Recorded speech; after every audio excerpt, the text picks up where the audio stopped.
We left off with the construction of Rusty Iron Van to become a fully functional emergency temporary shelter. And now I'm back at Walmart again because I had to shop for some food items. But I thought I would take a moment to discuss and talk about some items that I think are worth getting. They're not that expensive and they can help for emergency situations based on personal experience. One of the items I think that is worth picking up, if you don't have one already, is a tire plug kit. These things only sell for like between $188 to $284 at Walmart. I'd probably go ahead and get, this one's got 5 and this one's got 3. It's like $1 more. But you can also buy extra strips. Look at this, this is crazy. $273 just for the strips, $284 for the strips and the kit. You have 2, 4, 5 of them. So they're charging you like 10 cents more, 11 cents more for that. I would probably get something like this for emergency, maybe even that one, and then carry these extra tire repair thingies. That I think is very useful for if you have like a screw that you need to remove and do a quick fix. Another thing that I think is worth getting is one of these kits here, the slime kits. It's if you've got like a nail or something small, or even a small little hole, you can put the slime in there and then use the air compressor off the 12-volt cigarette lighter to do a temporary patch until you can get the tire exchanged. Actually, little Blue 2 has it on the sidewall right now because there's a hole in the sidewall, and they said you have to buy a whole new tire, and I didn't have the money for a new tire, so I've got it in there, and I've left it there, I don't know, forever. So it's worth getting. Not that I'm getting it right now, but funds permitting, I'll probably pick up one of these slime kits just to have.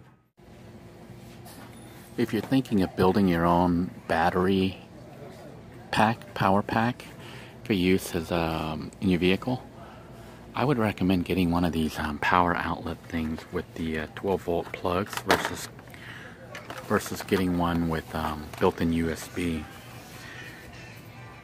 This costs more, but the reason for doing that is the USB ports, they stay on even when you're not using it, so it would drain a battery. So it would be better to get one of these and plug in a cigarette lighter port USB charger, and that way you can unplug it when you need to. And if you need more than 2 outlets, you can get this extender, which will give you, you know, another additional outlet. But definitely something worth getting. What's interesting is it looks like they've got one here that's for $8.97, 2 here for $6.97, but this one says it's all weather. I guess you can get a single one here for $4.97, and then do the extender if you needed to. I would probably get one with at least 2, because this is something you would use a lot. Of course, there's fuses here to make a link system to protect the battery, so it might be worth getting, but in my case, I am going to use the big one that I bought from the flea market, because it allows, I think it's just more heavy duty. And while you're here, it may be worth picking up some electrical tape too, which I have already, so I won't pick up. An item that is really cheap, that I think is very important, are these mirrors. This is a blind spot mirror. It's only like $2 over here in the RV section, which I'm going to pick up, this small one. I guess you can get something bigger, but I'm going to get this little one. It's just for me to mount onto my side mirrors to give me a wider coverage area so I can see if there's any cars in my blind spot. So for $2 I can get some safety. So this to me is something worth getting. For those of you who have a little bit of money to spend, you can get a porta potty here, camp a porta potty for $70, which I'm actually going to bypass because I think it's kind of crazy to spend $70 to get a toilet. We're going to build one for free. By the way, for Charles, I am going to finally pick up this ODB or OBD reader here. It was like $20, 19 something.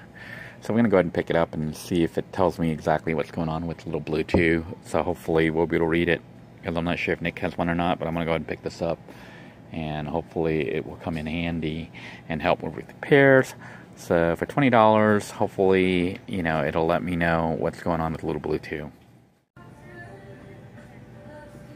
At $5, I think I'm going to go ahead and pick up this Walmart brand Super Tech inflator sealant, just to have and carry around for emergencies. If you're like me and you have an older cassette player in your vehicle but want to hook up your MP3 player or your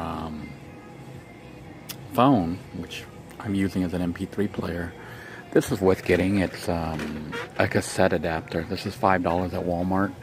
I don't know if Dollar Tree has it for like $1, but that might be worth looking also. And they also have adapters here for multi-plugs, which might be really useful for having multiple outlets.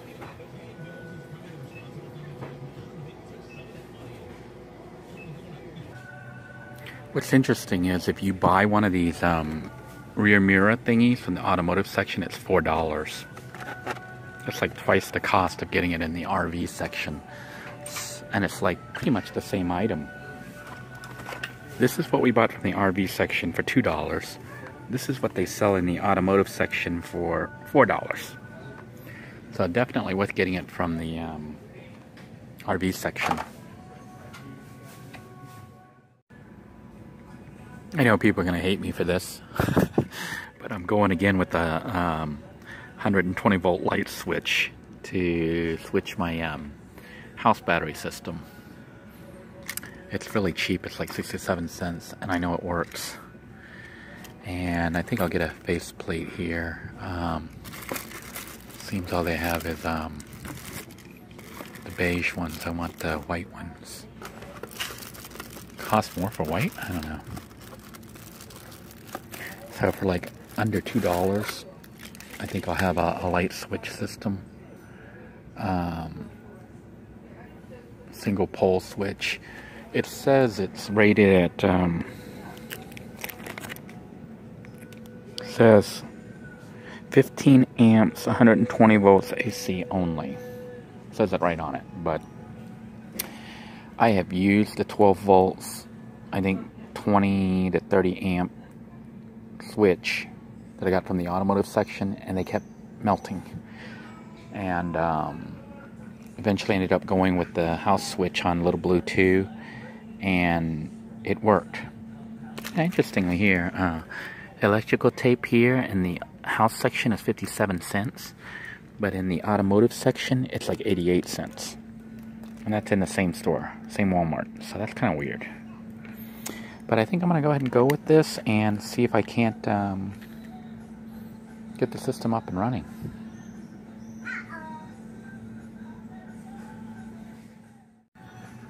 Another thing that I think is worth getting, especially if you're in your vehicle, living in your vehicle, is a CO2 carbon monoxide alarm detector. I'm not sure how much this one is, but this is the one that I have. It's like, it says $24. I don't know if that's the one I bought, but this looks like the model that I have right here. Kind of expensive, but I think it's something that's critical to have if you're living in a vehicle, because one, the vehicle produces carbon monoxide. Two, you say, well, I won't run the engine while I'm parked, but the problem is that while you're sitting there in a parking lot, somebody else can come up alongside you, and their carbon monoxide might get into your vehicle. I don't know what the price is on this. I think they have things so poorly labeled here. I don't see it as being $25. And here, I don't know if this is correct, it says $14 for like a kit with both of them. So I don't know. But I would recommend getting one of these just to have. And then the other thing may be a fire hydrant, which I'm going to pass up for today, because I'm already buying a bunch of other stuff for the vehicle as well as the house. So I think that's it for today's shopping trip. We'll see how we put all this stuff together in a moment.